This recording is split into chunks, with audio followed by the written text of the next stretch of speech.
누가복음 13장입니다. 누가복음 13장 18절에서 21절까지 말씀입니다. 신약성경 117쪽 누가복음 13장 18절에서 21절까지 말씀, 우리 한 절씩 교독하시고 21절은 같이 읽도록 하겠습니다. 그러므로 예수께서 이르시되 하나님 나라가 무엇과 같을까? 내가 무엇으로 비교할까?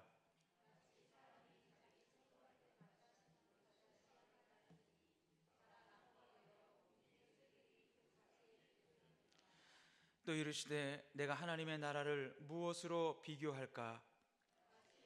가루 서말 속에 갖다 넣어 전부 부풀게 한 누룩과 같으니라 하셨더라. 아멘. 예, 우리 옆분 뒷분 같이 한번 인사하겠습니다. 오늘 목요일 밤에 잘 오셨습니다 하고 한번 인사하시죠. 예. 네, 우리 한 번 더 인사할 때 이렇게 인사하겠습니다. 오늘 밤에 큰 은혜 받고 갑시다 하고 한번 인사하시죠. 오늘 밤에 큰 은혜 받고 갑시다. 할렐루야. 예, 환하게 웃으시고 또 뜨겁게 찬양하시고 또 귀 기울여 말씀 들으시고 또 열심히 주님 앞에 우리의 마음을 다 쏟아붓고 가는 귀한 밤 되기를 주의 이름으로 축원드립니다. 아멘. 오늘 누가복음 13장 18절에서 21절 말씀을 통해서 겨자씨와 누룩의 영광이란 제목으로 우리 함께 은혜를 나누고 함께 찬양하고 기도하기를 원합니다. 제가 고등학교 다닐 때 이렇게 같이 학생부에서 신앙생활했던 자매가 있는데 그 자매가 어머니께서 암에 걸리셨습니다. 그래서 그 자매가 밤마다 교회에 와서 기도했어요. 이제 교회 이렇게 지하 예배실 가면 그 안에 또 따로 이렇게 뭐 교육부 사무실처럼 만들어 놓은 곳이 있는데 거기서 막 기도하는 소리가 들리는 거예요.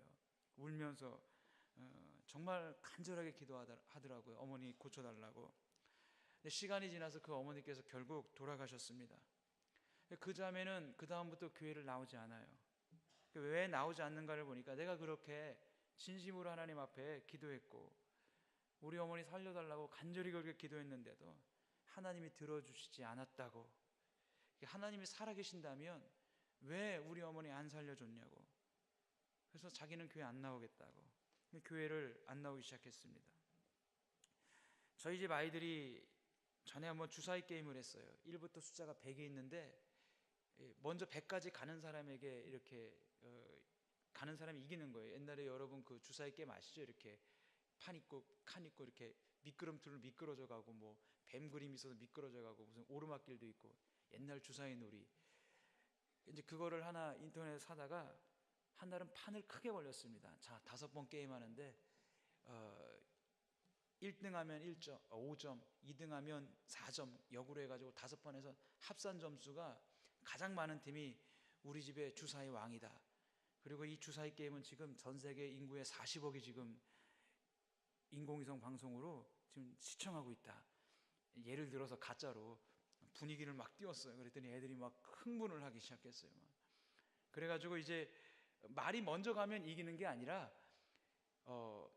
주사위를 던져서 96에 있으면 7, 8, 9, 100 주사위 4가 나와야 돼요. 100에 딱 가는 사람이 이기는 거였어요. 먼저 갔다 그래서 이기는 게 아니고 100에 딱 가야 되니까 만약에 그 숫자를 넘어가면 91부터 다시 가야 돼요. 이렇게 하다 보니까 이제 막내가 이 판에 1등 하면 자기가 이제 1등이 되는 거예요. 근데 걔가 96에 딱 숫자가 있고 이제 4가 나와야 돼요. 4가 7, 8, 9, 100에서 4가 나오면 100에 딱 가면 이제 자기가 1등이에요. 근데 얘가 갑자기 그거를 주사위를 굴리기 전에 무릎을 탁 꿇는 거예요. 손을 딱 모으더니 기도를 하는 거예요. 얘가 뭐라고 기도했냐면 하나님, 정말 간절하게 기도하더라고요. 하나님, 제 주사위가 꼭 4 나오게 해주세요. 제 주사위가 꼭 4 나오게 해주세요. 그래서 내 말이 100짜리에 가게 해주세요. 정말 간절하게 기도하더라고요. 그 주사위를 굴렸어요. 맨날 4가 나왔을까 안 나왔을까요? 안 나왔다고요? 나왔다고요? 예, 주사위 4가 안 나왔어요. 안 나왔어요. 그래서 떨어졌어요. 등수가 계속 안 나오다 한 4등인가 5등인가 했는데 얘가 주사위 4가 안 나오니까 막 울려고 하는 거예요. 그러면서 저한테 딱 이렇게 얘기했어요. 아빠, 하나님께서 내 기도를 안 들어주세요. 자, 그렇게 얘기를 하는 거예요. 그 모습을 보면서 우리의 기도는 어떨까? 여러분이 하나님께 기도하면 기도하는 대로 하나님이 다 응답해 주시고 다 역사해 주십니까? 그러신가요?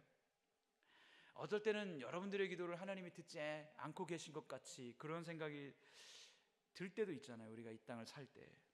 자, 여러분이 예수를 믿었는데 예수 믿고 나니까 여러분이 세상적으로 외적으로 달라진 것이 무엇입니까?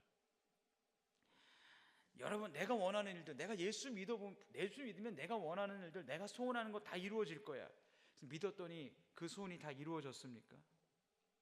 아니면 내가 실제로 예수를 믿어 이 믿음의 길을 걸어갈 때 이렇게 믿음의 길을 걸어간다면 세상 사람들이 당하는 그 어려움, 내가 예수 믿으니까 안 당할 거야.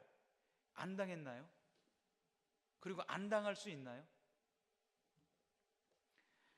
그러니까 내가 예수 믿는다고 해서 세상 사람들이 당하는 문제에 우리가 안 당하지가 않는다는 거예요. 그죠? 그 문제를 우리가 당해요. 세상 사람들이 맞닥뜨리는 어려움, 우리도 맞닥뜨립니다. 오히려 예수를 믿었기 때문에 세상 사람들이 당면하는 문제뿐만 아니라 또 거기에 우리가 하나님께 드리는 이 모양 저 모양의 우리의 삶이 있어요. 내가 가진 믿음이 오히려 이 세상을 살아가는 데 있어서 나를 더 힘들게 할 수도 있단 말입니다. 세상 사람들이 당하는 곤란함, 어려움, 그 자리에 세상 사람들이 처하는 것, 내가 예수 믿었다고 해서 그게 갑자기 사라지는 게 아니에요. 그럼 그런 생각이 들잖아요. 그럼 내가 예수 믿어서 뭐가 달라졌지? 내가 예수 믿어서 내가 뭘 얻었지? 내가 예수 믿어서 누리게 된 게 뭐가 있지? 우리가 그런 생각을 하게 된다 이것입니다. 저는 오늘 우리가 같이 읽은 이 본문의 말씀이 우리의 그러한 질문을 하나님께서 우리에게 말씀해 주시고 해결해 준다고 저는 확신합니다. 할렐루야. 오늘 우리가 같이 읽은 이 말씀 보니까 18절에 이렇게 말씀합니다. 그러므로 예수께서 이르시되 하나님의 나라가 무엇과 같을까? 내가 무엇으로 비교할까? 지금 이 겨자씨 얘기를 예수님이 하고 누룩 얘기를 할 때에 겨자씨와 누룩 얘기를 하는 그 포인트가 뭐냐면 하나님의 나라라는 거예요. 하나님의 통치, 하나님의 능력. 우리가 뭐 옛날에 배웠잖아요. 뭐 나라가 성립되려면 세 가지가 있어야 된다. 뭐가 있어야 되죠? 국민. 그 다음에 뭐 있어야 돼요? 떡이요? 국토. 네, 국토 있고 그 다음에 땅이 있어야 되고 하나는 뭐이죠? 주권이라고 배운 것 같은데 맞나요? 네, 국민이 있고 땅이 있고 주권이 있어야 돼요. 그죠? 국민이 있고 땅이 있어도 주권 없으면 어떻게 됩니까? 일제치하 들어가는 것처럼 들어가는 거예요. 주권 있고 국민이 있으면 뭐합니까? 땅 없으면요. 이스라엘 AD 70년에 멸망 후에 전 세계 돌아다닌 것처럼 돌아다녀야 돼요. 그러니까 하나님의 나라는 하나님의 통치, 하나님의 주권이 있어요. 하나님의 백성들이 있어요. 그리고 하나님의 그 살아계심을 인정하는 무리들이 있는 그곳이 하나님의 영역이고 하나님의 나라입니다. 그러니까 겨자씨의 이 이야기, 누룩에 대한 이야기는 포인트가 어딨냐면 하나님의 나라에 대해서 얘기하고 있는 거예요. 근데 예수님이 하시는 말씀이 뭐냐면 얘들아 하나님의 나라는 이 하나님의 나라는 마치 채소밭에 심겨진 겨자씨와 같고 가루 서말 속에 갖다 넣은 누룩과 같다 이렇게 말씀하시는 거예요. 누룩과 같다. 자 그러면 한번 생각해 봅시다. 먼저 채소밭에 심겨진 겨자씨를 한번 생각해 보세요. 왜 굳이 겨자씨입니까? 다른 씨앗 예수님의 예를 들 수도 있잖아요. 예수님의 이게 이 제자들에게 지금 말씀해 주시는 의도가 분명한 거예요. 여러 가지 씨앗이 있는데 그 중에 겨자씨를 얘기했어요. 왜 겨자씨를 얘기했을까요? 예, 겨자씨가 작거든요. 예. 저도 실제로 이렇게 뭐 겨자씨를 인터넷에도 보고 옛날에 뭐 목사님이 가져와서 보는데 정말 작아요. 이렇게 보면요 모래알 하나 올려놓은 것처럼 그 정도로 작아요. 그래서 여기서 불어가지고 저 떨어지면요 못 찾아요. 너무나 작아서. 그러니까 예수님의 의도가 분명한 거예요. 이 너무나 작은 시예요. 하나님의 나라는 그 시작과 세상적인 관점으로 보면은 너무나 작게 보이는 거예요. 어떨 때는 너무나 보잘것없는 없어 보이는 거예요. 하나님이 여러분 안에 예수 그리스도로 말미암아 심어놓은 믿음이 때로는 내 눈에 볼 때에도 내가 이 예수 믿어서 이 믿음 가져서 내가 세상에서 얻은 게 뭐냐라고 들여다보면 별로 얻은 게 없어요, 여러분. 작게 보인다는 거예요. 때로는 우리가 가진 믿음이 굉장히 보잘것없어 보인다는 거예요. 전에 한번 그런 말씀을 드렸습니다. 여러분, 창세기에 아담의 아들 아벨이 나옵니다. 그리고 가인이 나와요. 아벨이 양을 잡아 제사를 드렸고 가인은 곡식으로 제사를 드렸습니다. 하나님이 아벨의 그 예배는 받으시고 가인의 예배는 받지 않았어요. 어떤 분들은 아벨이 그 양을 잡아 드린 게 예수 그리스도의 피 흘림을 상징하기 때문에 받으신 거고, 곡식은 전혀 가인이 예수 그리스도의 피 흘림을 예표하지 못했기 때문에 하나님이 안 받으셨다, 이렇게 얘기하는데, 그거는 그게 좀 아닌 것 같다는 생각이 들어요. 왜냐하면 구약에 보면 예수님이 시내산에서 율법을 주고 제사법을 줄 때 거기 곡식 제사가 나오거든요. 5대 제사 안에 곡식 제사가 들어가요, 소제가. 그리고 그 소제를 드릴 때 하나님 뭐라고 얘기하면 이 소제는 하나님 앞에 지극히 거룩하고 거룩한 것이니라 그래요. 그러면 가인이 드렸을 때는 그 곡식 제사가 거룩하지 않았던 것이고 모세 때 와가지고 거룩해진 겁니까? 말이 안 맞잖아요, 그죠? 그래서 그 뒤에 보면 가인의 그 반응, 가인이 죄를 지은 다음에 하나님이 그 죄에 대해서 가인에 대해서 물을 때 가인이 반응을 보면 가인의 삶이 하나님이 받으실 수 없었다는 삶을 보여주는 거예요. 내가 내 동생 아우를 지키는 자입니까? 하나님 앞에 오히려 하나님께 막 따져요. 그러니까 그 예배를 드렸을 때 가인의 마음속에 동생에 대한 시기와 질투의 마음이 생겨서 그 미움의 마음이 커지고 커져서 어떻게 돼요? 눈덩이 불어나듯이 불어나서 죽일 마음이 된 거예요. 들에 있을 때 아벨이 너무나 미워요. 그 돌로 쳐서 죽였어요. 여러분, 그러니까 아벨은요, 예배 한번 잘 드렸다가 양 잡아서 하나님 앞에 거룩한 예배, 마음 담은 예배, 진실한 예배를 드렸다가 젊을 때 돌 맞아 죽었어요. 여러분 생각해 보십시오. 아벨이 진실한 믿음을 가지고 예배를 드린 돌 맞아 죽었어요. 그게 복된 삶입니까? 우리가 따라가고 싶은 삶인가요? 그럼 그가 가진 믿음이 뭐냐 이거예요. 그 믿음이 그로 하여금 왜 인생을 살면서 복을 받아서 잘 살게 만들고 부유하게 만들지 않고 그 믿음 가진 것 때문에 젊어서 돌 맞아 죽게 했냐 이거예요. 그 믿음이 뭐기 때문에. 하나님이 보여주고 싶은 게 무엇입니까? 하나님이 아벨 안에 심어놓은 믿음, 하나님이 그 믿음을 아벨 안에 시작하셨고 하나님이 그 믿음을 여러분 안에 시작하셨어요. 할렐루야. 여러분이 믿고 싶어서 믿은 줄 아세요? 하나님이 시작하셨어요.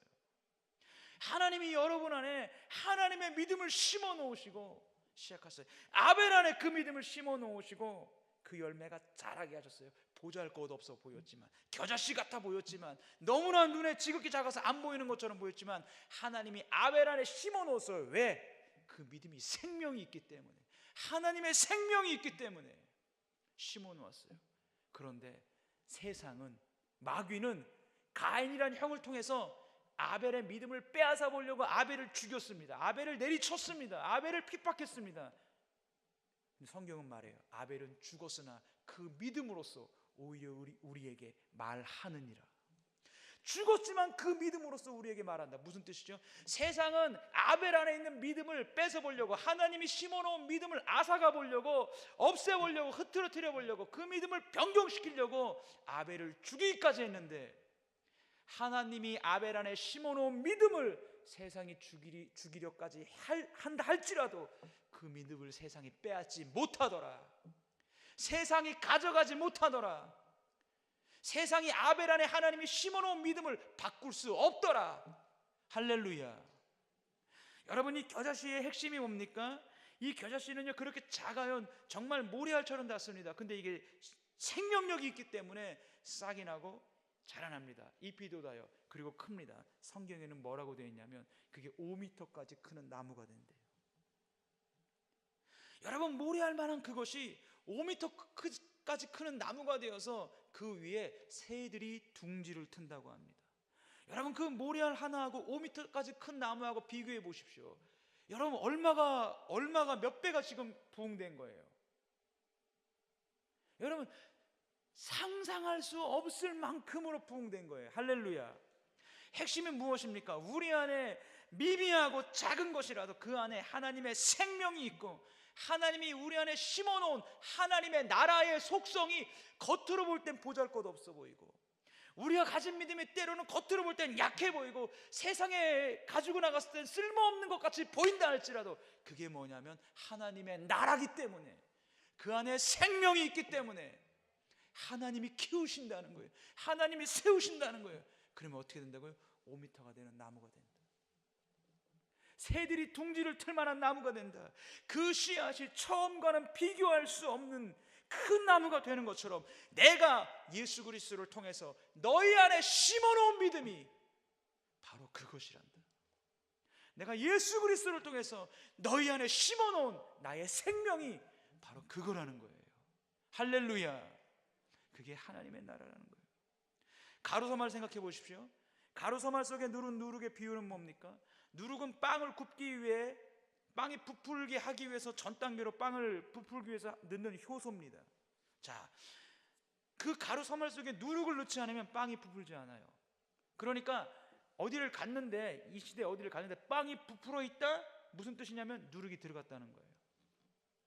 누룩이 들어갔는지 안 들어갔는지는 빵이 부풀었느냐 부풀지 않았느냐로 판단할 수 있다는 거예요. 그 누룩을 넣은 빵이 있고 누룩을 넣지 않은 빵이 있어요. 그 처음은 몰라요. 똑같아요. 같아 보이는 거예요. 누룩을 넣지 않은 빵이나 누룩을 넣은 빵이나 똑같아요. 반죽 그 상태예요. 시간이 지나가야 돼요.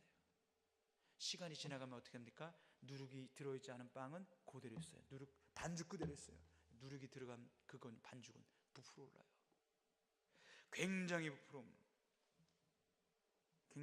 온다. 결국 어떤 것입니까? 자, 결국 어떤 것입니까? 육안으로는 보이지 않는다는, 누룩이 들어간 게 육안으로 보이지 않습니다. 빵 전체가 심히 부풀었다는 것은 결국 누룩이 들어갔다는 것을 뜻합니다. 겨자씨도 지극히 작습니다. 빵에 들어간 누룩은 보이지 않습니다. 겨자씨는 작아요. 누룩은 보이지 않습니다. 이게 뭐예요? 이게 하나님의 나라의 시작이라는 거예요. 우리가 가진 이 믿음, 우리가 가진 이 신앙이 세상적인 관점으로 볼 때는 세상적으로는 쓸모없이 보여요. 여러분이 가진 믿음이, 여러분이 직장을 갔더니 그 믿음이 여러분을 더 돈 벌게 해주냐 이거예요.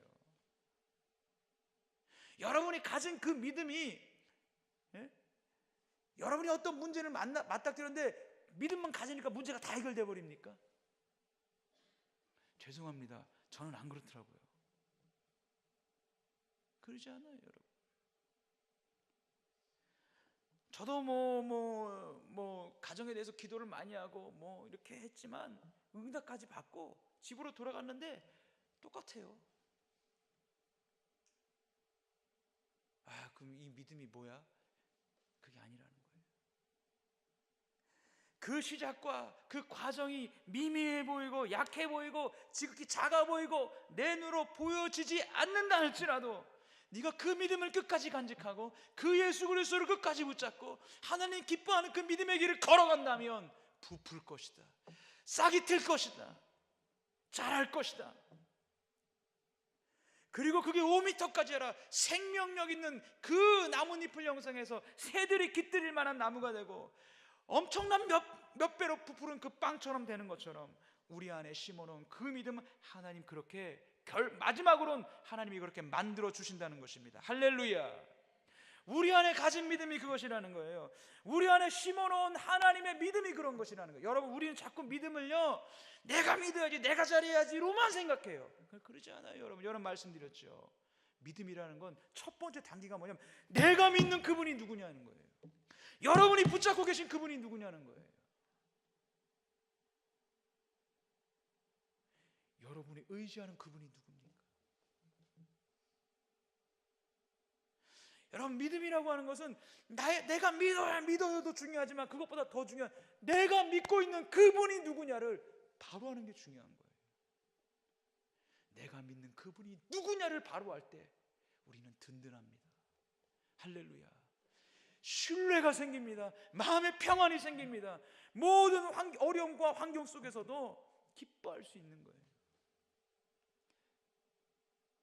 여러분들 그런 말씀 드렸잖아요. 산에 올라가서 등산을 하는데 다리가 있어요. 나무 다리에 밑에는 청길 낭떠러지예요. 편말이 써 있어요. 이 다리는 40kg 이상 사람이 건너면 무너집니다. 제가 다시 몸이 많이 회복돼서 약간 이제 몸무게가 좀 이제 70대 후반으로 지금 치닫고 있어요 지금. 근데 제가 거기 앞에 그 다리 앞에서 40kg 이상 되는 사람이 뛰어들면 무너집니다로 돼 있는데 그 앞에 내가 서서 주여 난 믿습니다. 내가 이 다리를 뛰어들어가도 이 다리가 무너지지 않을 줄로 믿습니다 하고 확 뛰어들었어요. 건너가려고. 그럼 어떻게 돼요? 다리가 무너져요 안 무너져요? 무너져요? 안 무너져요? 무너져요? 굉장히 나를 무겁게 보시는데 다리가 무너지죠. 왜? 그 다리는 내가 믿을 대상이 아니에요. 써 있어요. 그 다리는 40kg 이상 되는 사람이 올라가면 무게를 건드리지 못하고 무너지는 거예요. 믿습니다를 천번 외치고 들어가도 무너지는 거예요 여러분. 그러나 우리가 믿는 하나님은 누구냐는 거예요. 내가 붙잡고 있는 그 하나님은 어떤 분이냐는 거예요.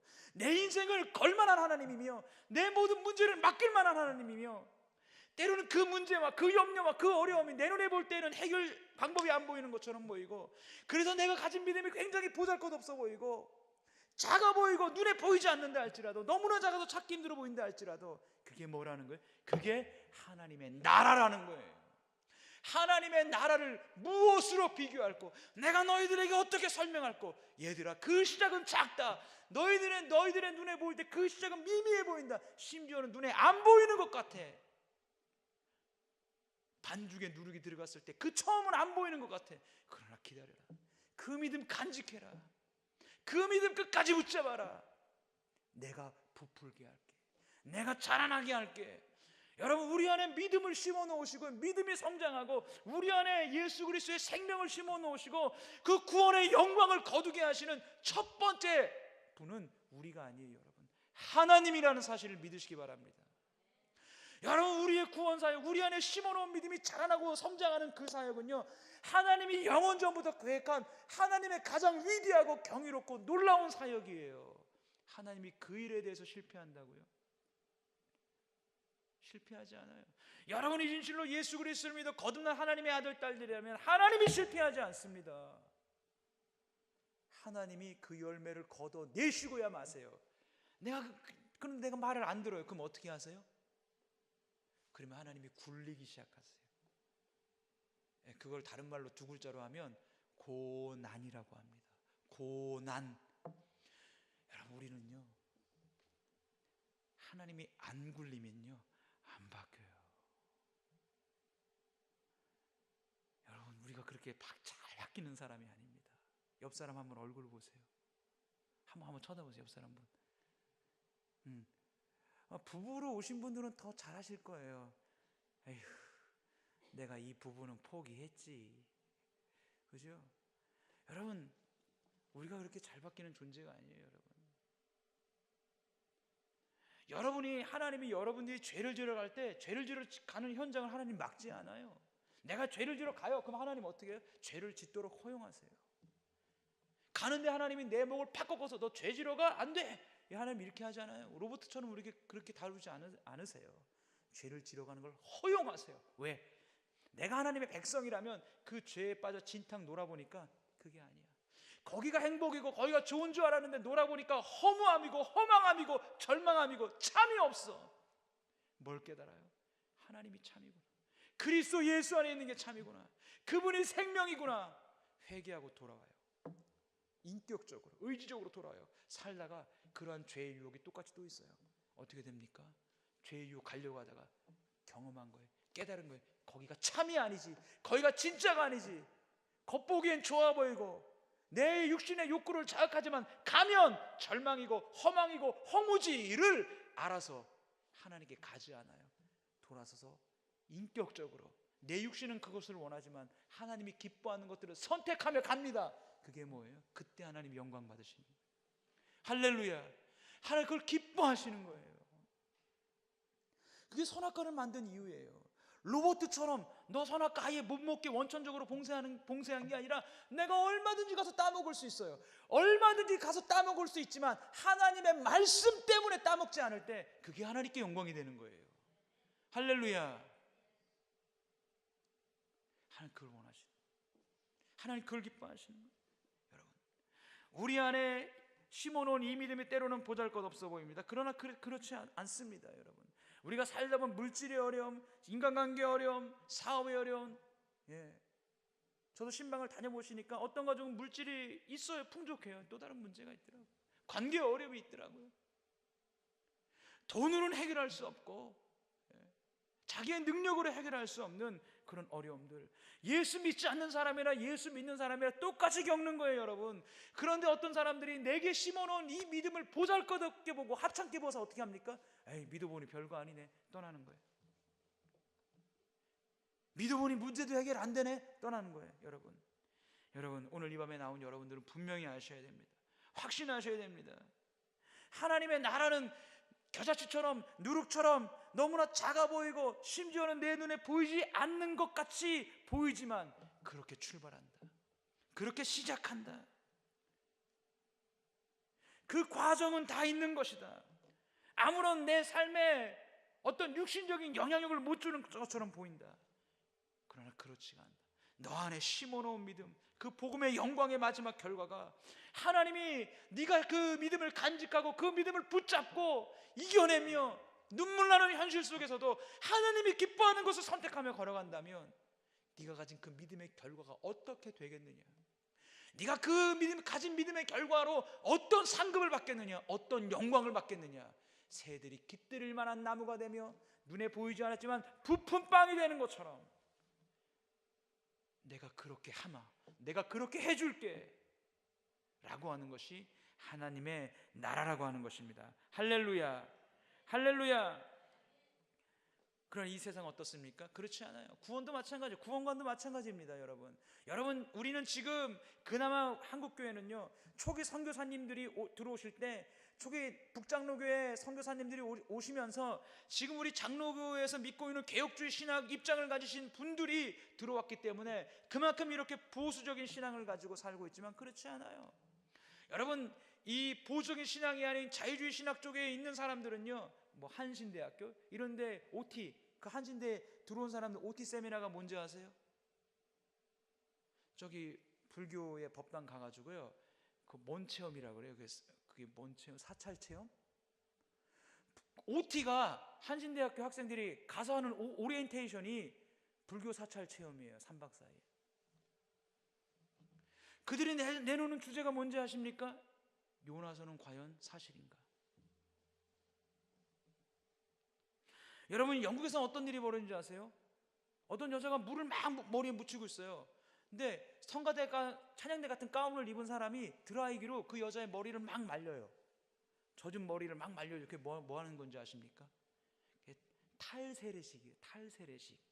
그게 뭐냐면, 내가 어렸을 때 우리 엄마 아빠가 내 의지와 내 생각과는, 내 선택과는 상관없이 나에게 유아세례를 줬다 이거예요.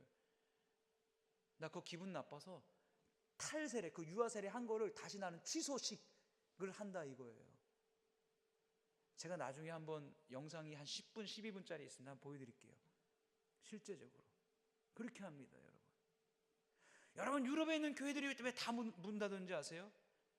예수 그리스도의 복음을 다 뺀 거예요. 그럼 뭐만 남아요? 성경에서 예수 그리스도의 복음 교리를 다 빼니까 뭐만 남았냐면 도덕만 남았어요. 여러분, 누가 도덕 얘기 들으러 교회에 와서 앉아 있습니까? 하나님의 진리와 하나님의 말씀 안에 있는 그 영적인 하나님 나라의 생명을 들어야 되는데 그걸 다 빼버리고 얘기하니까 뭐만 남아요? 도덕만 남아요. 에이, 그리스도인들에게 제일 중요한 것은 이웃사랑이야. 이웃사랑. 다른 사람 도와주며 사는 게 제일 중요해. 여러분, 이게 제일 중요합니까? 여러분, 그게 제일 중요하면 그거 배우려면 굳이 교회 안 와도 돼요. 불교 가도 돼요. 왜? 불교에서 말하는 최고의 덕목 중에 하나가 뭐예요? 자비입니다. 그렇게 가르쳐 놔보니까 유럽에 있는 교회들이 다 문 닫은 거예요. 여러분, 한국은 어떻습니까? 한국도 지금 그렇게 가고 있어요. 종교다원주의를 가고 있어요. 왜 예수만 믿어야지 구원받느냐는 거예요. 불교에도 구원이 있고 이슬람에도 구원이 있고 우리나라 토속 종교에도 구원이 있다. 정상은 하나지만 산을 올라가는 길은 여러 갈래 길이 있다. 올라가면 정상은 하나다. 이렇게 말해요. 그들이 말하는 게 이겁니다. 어떤 사람이 달을 보고 기도한다. 어떤 사람이 정한수를 떠놓고 기도한다. 고목나무를 보면서 기도한다. 그러면 그 사람이 정말 달에게 기도하는 거냐? 그 사람이 정말 고목나무에 기도하는 거냐? 아니라 이거예요. 달을 대상으로 그 너머에 자기 어떤 소원을 아뢰는 거고, 고목나무에 기도하는 게 아니라 고목나무를 투영해서 그 너머에 있는 어떤 자기 원하는 소원을 이루어질 것을 기도하는 거다. 그러면서 말하는 거예요. 너희들도 똑같지 않느냐? 너희들도 예수님이라는 그분을 투영해서 하나님께 니들이 원하는 소원을 하나님께 기도하는 것 아니냐? 그 사람들이 그렇게 기도하는 거하고 너희들이 그렇게 기도하는 거 뭐가 다르냐 이거예요. 좀 그럴듯한가요?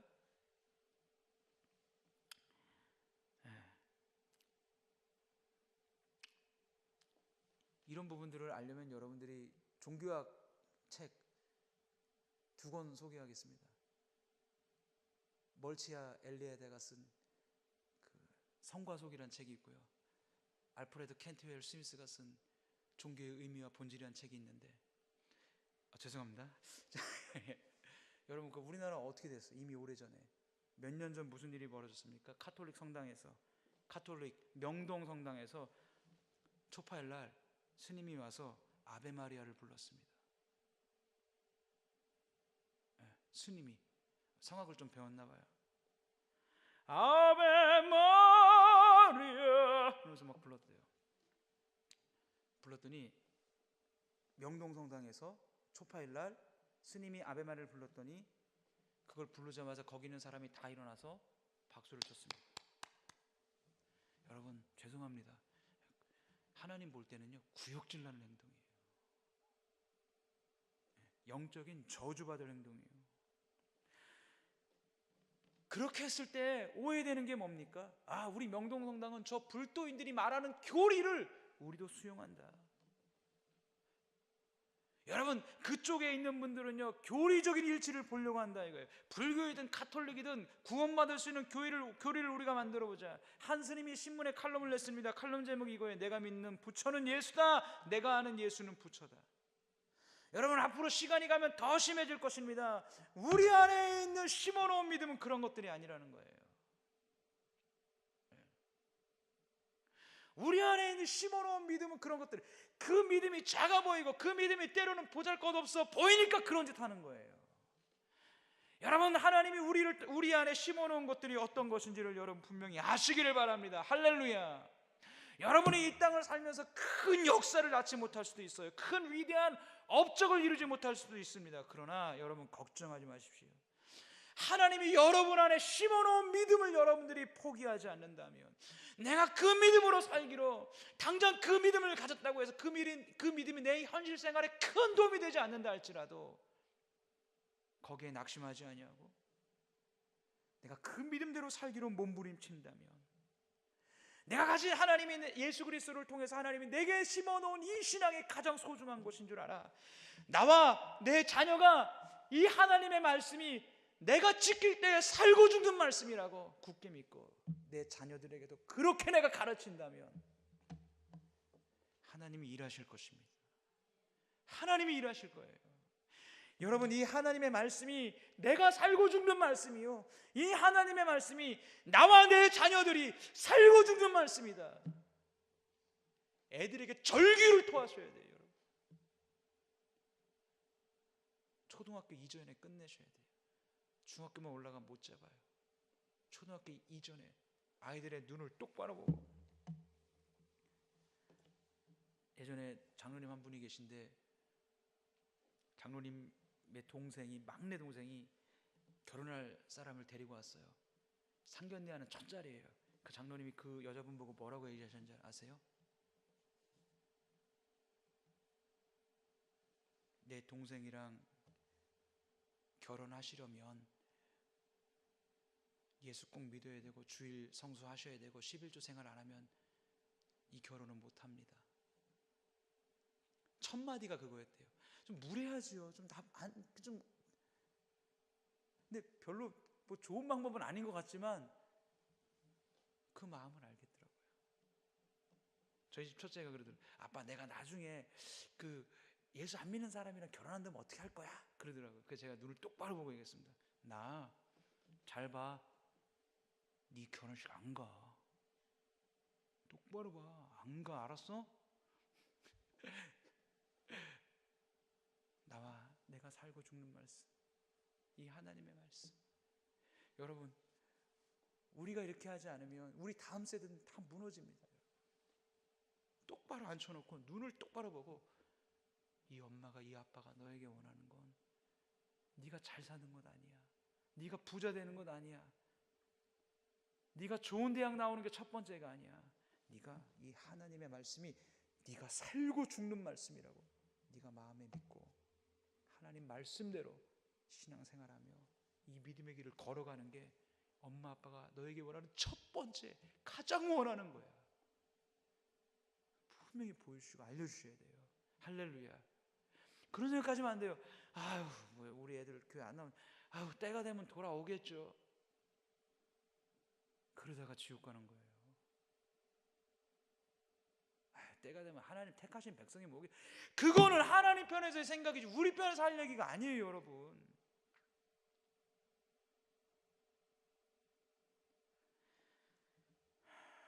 눈에 보이지 않는 이 모든 것들, 눈에 너무나 작고 너무나 보잘것없어 보이지만 때로는 우리가 가진 믿음이 그래 보일 때가 있어요. 그래 보일 수도 있습니다, 여러분. 그렇다 할지라도 그 믿음을 가지고 몸부림치며 걸어갈 때 하나님이 역사하실 줄로 믿습니다. 같이 기도하겠습니다.